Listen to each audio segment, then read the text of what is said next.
Hello everybody, today in this video I'll show you some tips and tricks and strategies on how to play Monopoly Go, so let's jump right into it. First, you must acknowledge how important shields are and to collect as much as you can from them, because that's how you protect your landmarks from attacks of other players.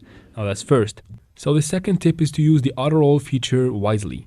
Do not use it recklessly because you might end up losing a lot of money and you might end up in jail a lot of times. So please calculate every single step and don't be using it a lot.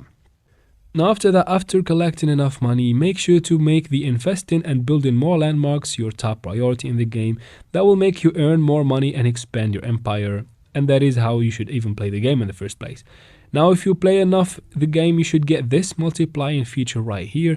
Personally, I like to go always all out. I like to set it at maximum, so that when I play and I earn money, it is always multiplied.